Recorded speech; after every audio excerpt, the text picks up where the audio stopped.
In the half-light of a Victorian bedroom, shadows cling to the corners like cobwebs. A wooden coffin rests where a child's bed should be, its polished lid left ajar, velvet lining glinting faintly beneath the flicker of a candle. And there, small, pale, motionless, lies a boy, not asleep in innocence but surrendered to a darkness he seemed to choose. His breathing is steady, yet the sight unsettles. The image contradicts everything life and death are meant to signify. To his neighbors it was madness, to his family an unspoken shame. But the boy himself seemed untroubled, as though the coffin offered him more comfort than the world beyond it ever could. Was it an illness that chained him to death's symbol? A curse carried in whispers? Or had grief itself taken root, transforming the ordinary wood of a coffin into something far more sinister? The year 1877 belonged to a century that both worshipped life and obsessed over death. In the rural stretches of Europe and America, villages were small, poor, and bound together by faith. Wooden homes leaned against the weight of harsh winters, families lived on bread and broth, and survival was never guaranteed. Disease moved silently from door to door, carrying away children before they had even learned to read their names. Every village had a church, and its bell tolled almost daily, not in celebration but to announce another burial. Death was not an abstraction. It was the neighbor everyone knew. Tiny headstones crowded graveyards, carved with lambs and angels for infants lost before their first steps. For adults, illness struck swiftly and without remedy. Medicine had not yet mastered even the common cold, let alone the fevers and infections that stole lives by the hundreds. Against such despair, superstition flourished.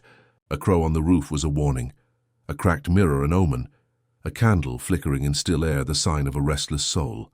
People clung to these beliefs, not because they were ignorant, but because the world gave them no comfort otherwise. Victorian mourning rituals turned grief into theatre. Curtains were drawn for weeks. Clocks were stopped at the hour of death, and photographs were taken of the deceased, posed as if still alive. A child might be propped in a favorite chair, a mother dressed in her wedding gown, a father seated stiffly with eyes painted open after the camera captured his stillness. Families wore black for months, sometimes years, their lives defined by absence as much as by presence. Locks of hair were braided into rings, brooches, and necklaces, worn against the skin, as if grief itself could be carried like a relic. Among the poor, rituals were humbler but no less devout. A body was laid out in the parlor, candles flickering through the night. Neighbors gathered to whisper prayers until dawn. Children grew up watching death as part of daily rhythm. A mother preparing food one morning, her body veiled in white sheets the next. No one shielded them from these realities. It was within this culture of open grief and ritualized death that whispers of the coffin child first surfaced. His choice was strange, yes, but it was not born in a vacuum. A coffin as bed echoed the century's fascination, the merging of life and death, of comfort and decay. What to others seemed grotesque may have seemed to him only inevitable, an act that fit the world around him, a world where death was not hidden but embraced. He was not born into comfort. The boy came from a family already broken by misfortune, though whether by disease, poverty, or abandonment depends on whose version of the story one believes. Some records suggest he was left at the gates of a parish home, wrapped in nothing more than a ragged blanket. Others insist his parents died in quick succession, leaving him the sole survivor of a fever that swept their small cottage. Whatever the truth, the boy's life began in silence, in absence, in a space carved out by loss. From the start, he was marked as different. While other children played with scraps of wood or chased one another through the fields, he lingered alone. Hunger sharpened his bones, and his eyes, dark, heavy, unblinking, seemed older than his years. Caretakers tried to coax him into laughter, into games, but he rarely obliged. Instead, he wandered toward the graveyard that bordered the village, slipping between tilted stones as though among friends. Villagers whispered that he would sit there for hours, tracing names on the mossed slabs, speaking softly as if in conversation. Funerals became his fascination. Whenever the church bell rang, the boy appeared, pressing close to the procession with a strange, reverent stillness. While other children fidgeted, he stared unblinking at the casket as it passed. Some recalled him following at the edge of the mourners, his bare feet keeping pace with solemn shoes, his gaze fixed on the wooden box that carried away yet another body. It unsettled the villagers. Children were supposed to shrink from death, to cry at loss, to cling to life. But this boy sought out the presence of endings, as though the shadow of the grave gave him a comfort he could not find in the living. Those who tended him spoke of peculiar habits. He lined up stones in careful rows, imitating the pattern of a cemetery. He hummed low hymns in the dark, echoing the chants of priests. When asked where he learned such things, he offered no answer, only a faint smile that unsettled those who watched. By the time he reached his 10th year, whispers grew louder. The child was touched, cursed, or perhaps claimed by forces beyond ordinary understanding. And yet, despite this unease, there was pity. His thin body betrayed hunger, his hollow cheeks the absence of warmth. The villagers recognized loneliness when they saw it. They pitied him, even as they kept their children at a distance. But pity can curdle into fear, and fear into rumor. By then, many believed the boy carried death with him, that his presence at a funeral was no coincidence, but an invitation for another to follow. It was this mixture of sorrow and suspicion that shaped his early life. He was at once a child to be pitied and a figure to be feared. And all of it, the hunger, the isolation, the fascination with the grave, prepared the ground for what came next, his decision to trade a bed for a coffin, to claim as sanctuary what others feared most. The moment came quietly, yet it altered every whisper about the boy. One dawn, when the orphanage bell rang for breakfast, he did not emerge from his cot. Concerned, the matron went searching, only to find his bed empty. Panic spread until another child pointed, wide-eyed, toward the chapel storeroom. There in the corner, where discarded relics gathered dust, lay a small coffin. Its lid had been pushed aside, and inside, curled like a creature in hibernation, slept the boy. No one knew how it came to be his. Some claimed a carpenter, pitying his frailty, had given it as a dark joke, a box too small for burial but large enough for a child. Others insisted he had stolen it from the undertaker's shed, dragging it piece by piece under cover of night. A few swore the coffin had always been in the storeroom, waiting as though meant for him from the beginning. Whatever the truth, he made it his own. By evening his cot was stripped bare, and from that day forward he returned only to the coffin's hollow embrace. The matron forbade it at first, dragging him out, scolding him with a trembling voice. But he returned each night, slipping back into the wooden vessel with stubborn calm. Soon she relented, not out of approval but exhaustion. The other children avoided the storeroom entirely, their fear sharp enough to keep them silent. In hushed tones they muttered that he was rehearsing for death, preparing for the grave as one might prepare for sleep. The villagers, when the tale spread, reacted with a mix of horror and grim fascination. Some declared it blasphemy, an affront to the living God who granted beds for rest and coffins only for the end. Others, hardened by superstition, muttered that the boy was marked, that to disturb him might invite death itself into one's home. A few dismissed it as madness, a child's strange coping with sorrow. Yet even the dismissive could not shake the image, a thin, silent figure lying nightly where corpses belonged. The coffin itself became a symbol, one that divided opinion.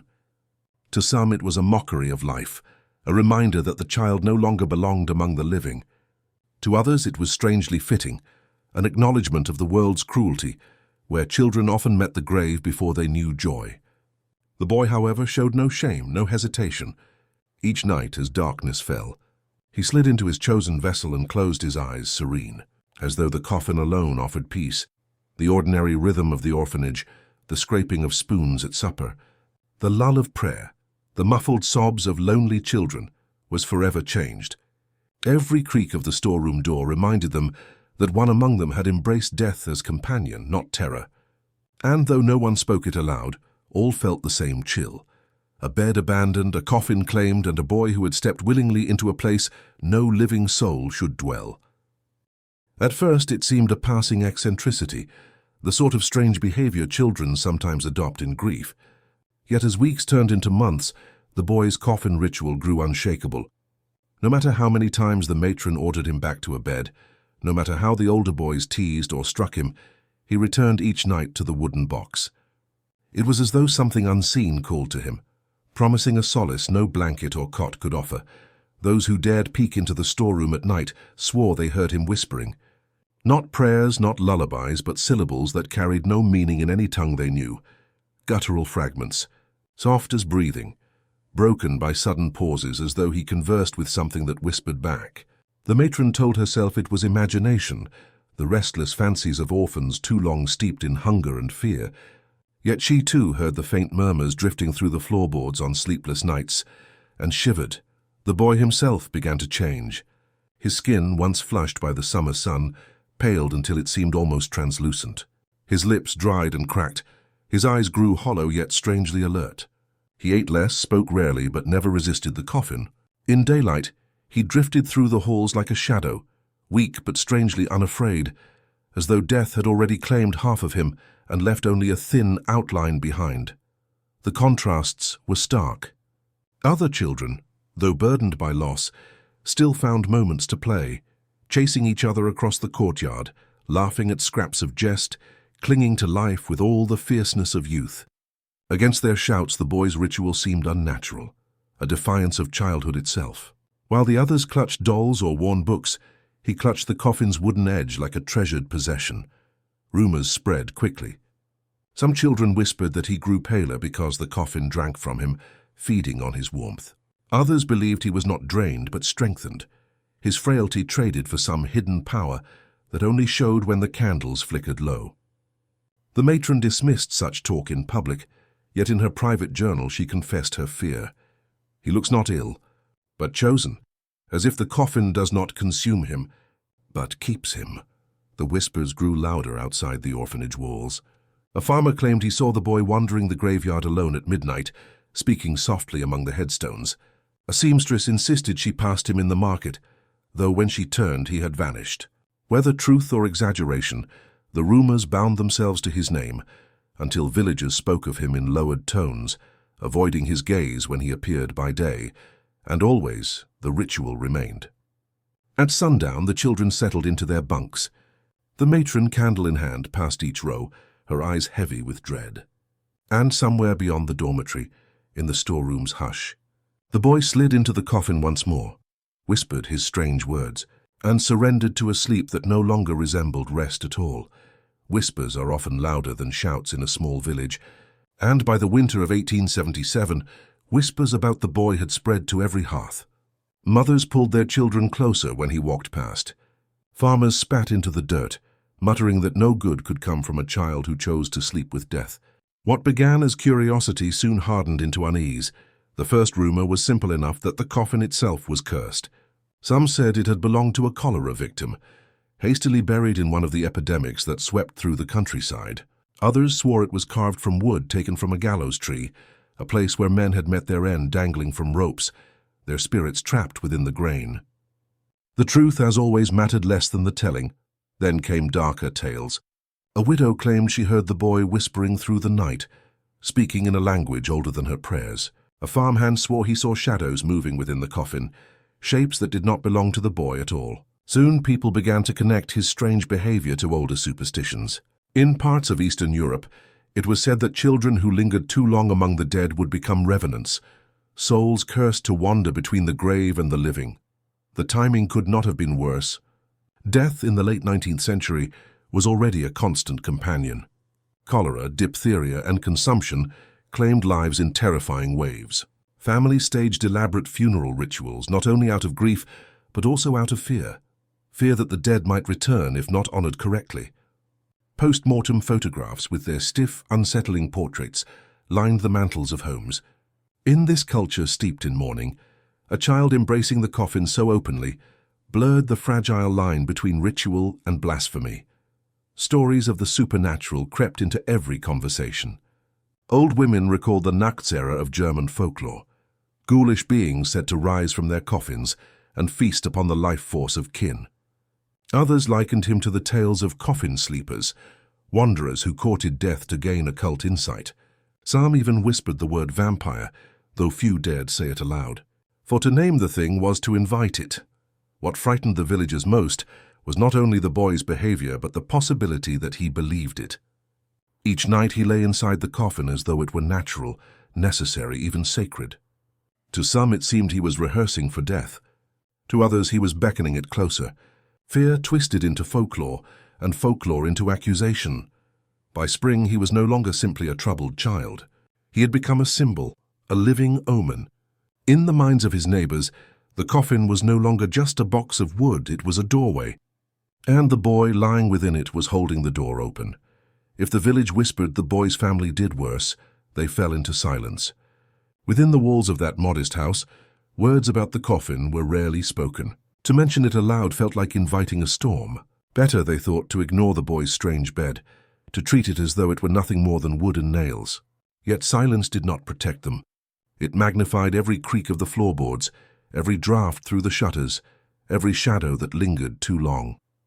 His mother, pale and exhausted, carried herself like a woman both ashamed and afraid. She insisted to neighbors that the boy was only eccentric, that all children have strange phases, that he would grow out of it in time. Yet she avoided his room at night. She claimed it was to give him privacy, but the truth was simpler. She could not bear the sight of her son lying as though already in his grave. His uncle, a carpenter by trade, denied having built the coffin. He snapped at those who asked, his face reddening with anger. But villagers noted how he avoided the boy's gaze, as if looking into those eyes might remind him of something he wished forgotten. Other relatives visiting from nearby farms spoke in hushed tones, refusing to linger after dusk. They muttered excuses about livestock, about chores left undone, but the truth was obvious: they did not want to spend a night under that roof. And then the accidents began. A lamp fell in the kitchen, shattering into shards that cut deep into his sister's hand. A beam cracked in the barn, nearly crushing his father beneath its weight. Chickens were found dead, their necks twisted, though no predator could be blamed. Each event was dismissed as bad luck, coincidence, the natural hazards of rural life. Yet when strung together, they formed a pattern too ominous to ignore. In the evenings, silence reigned at the supper table. The boy sat quietly, hands folded, eyes lowered. No one asked him why he would not sleep in a proper bed. No one dared confront him. They ate quickly, the scrape of spoons against bowls echoing louder than words. The family's refusal to acknowledge the coffin did not banish fear. It fed it. It was as though dread had settled into the house like dust, coating every surface, every breath. Neighbors noticed too. When they knocked at the door, they were met with tight smiles and quick dismissals. Inside, the family pretended at normalcy, but outside, the house began to carry a reputation. People crossed the road rather than walk past its gate. Some swore they saw candlelight flickering long after midnight. Others claimed the windows showed more than one figure standing watch. The coffin sat in the boy's room like a silent accusation. The family's refusal to speak of it did not erase its presence. It only amplified its power. And in their silence they became complicit, guardians not of the boy but of the darkness that had claimed him. It happened on a grey morning, when the mist still clung to the fields and the air smelled of damp earth. His mother called for him, but there was no answer. She pushed open the door to his room, the hinges groaning like a warning. There he lay inside the coffin, hands folded neatly over his chest, his skin ashen, lips parted as though mid-prayer. He was utterly still. Her scream carried through the village, pulling neighbors from their chores, drawing them to the house like moths to a flame. They crowded into the narrow room, their whispers colliding, their breaths turning heavy. Some crossed themselves, others shook their heads. The boy looked dead, stone dead, and yet there was no wound, no sickness upon him. Only that coffin, and the eerie calm that seemed to emanate from his body. Hours passed. The local physician pressed fingers to his throat, found nothing. The family wept. The priest was summoned, bringing with him his book, his oils, his trembling hands. Last rites were whispered over the boy's body as villagers crowded the threshold, some weeping, others muttering that this was no ordinary child. They said the coffin had claimed him, that it had been hungry all along, and then, just as the final prayers were spoken, his chest rose. A slow, deliberate breath escaped him, rattling like dry leaves. Gasps erupted. His eyelids fluttered, his lips moved, forming words that made no sense, sounds that belonged to no tongue they knew. Children screamed. Women fled the house, pulling their skirts tight as though to protect themselves. Men shouted over one another, their courage fraying at the edges. The boy sat upright in the coffin, eyes wide, pupils black as ink. He looked at each villager in turn, not with confusion, not with fear, but with a strange, deliberate recognition, as though he had returned from a place where he had seen them all before. His mother fainted. The priest dropped his book. The physician muttered that no body should rise after so many hours. What followed was chaos. Some declared it a miracle, proof that God had touched him. Others insisted it was proof of a curse, that the boy was no longer himself. Voices clashed, hands grabbed at shoulders, arguments turned to shoving. In the courtyard, bells tolled as if announcing a death that had not quite taken place. By evening, the boy was the only one calm. He returned to his coffin without protest, as though it had been waiting for him. The villagers dispersed, but the air of hysteria clung to their every step. For now the family's silence had been broken, shattered into 100 voices of fear, each louder than the last.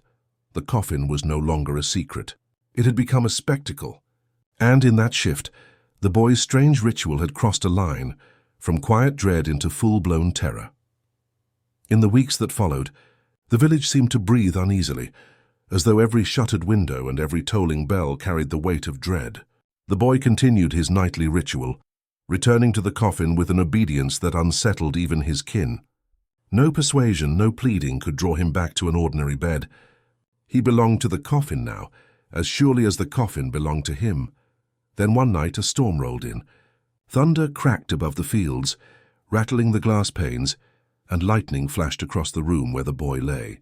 His mother claimed she heard him speaking again in that strange language, syllables guttural and ancient, carrying through the floorboards like a chant. By dawn, when she entered his room, she found him motionless once more.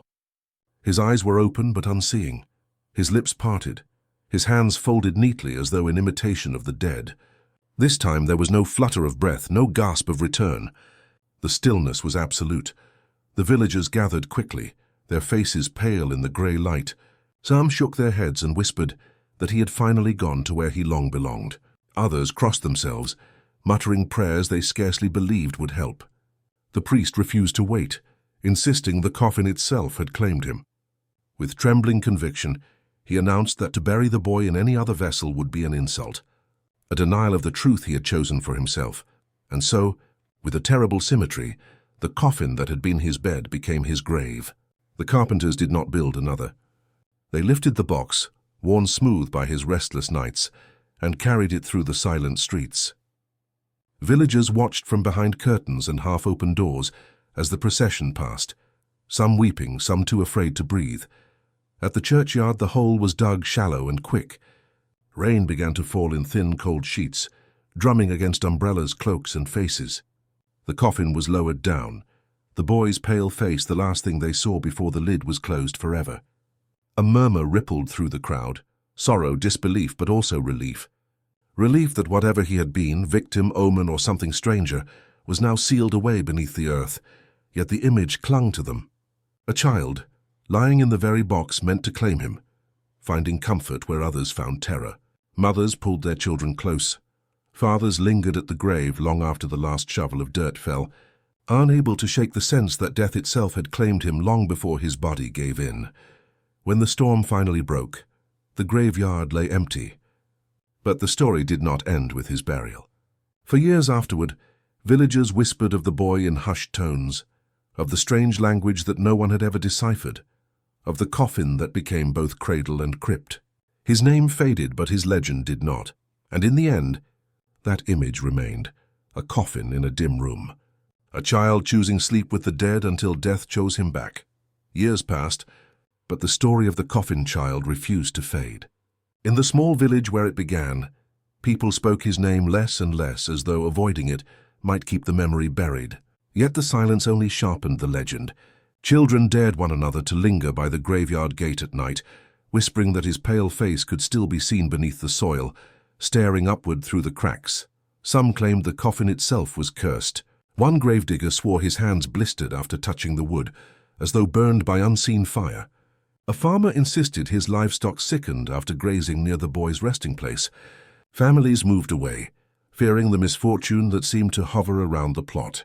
The churchyard grew overgrown, weeds curling over headstones, as though nature itself sought to conceal the mark of his passing, yet others told it differently. They believed the boy had never truly died at all, that he had risen from the coffin and wandered into the night. becoming something neither alive nor dead. On stormy evenings when wind howled through the trees, some swore they heard the same strange language, echoing from the shadows, the ghostly continuation of his whispered prayers. The legend reached beyond the village. Travelers carried it into neighboring towns, then further still. The image was too haunting to ignore. A child who chose a coffin over a bed, embracing the grave before the grave embraced him.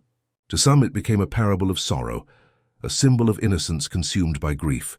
To others it was a warning, proof that death once invited cannot be sent away. And so the boy remained, not in flesh but in memory, a figure caught between the living and the dead. His story merged with old folklore, revenants, omens, restless spirits, but never lost its singular edge. For at its heart was a truth no superstition could disguise. He found comfort where others found fear, sanctuary where others saw only finality. A coffin, ordinary wood and nails, became his cradle, his refuge, his curse. And in the stillness that followed, one question lingered, unanswered and unanswerable. Did the boy belong to death, or did death belong to him?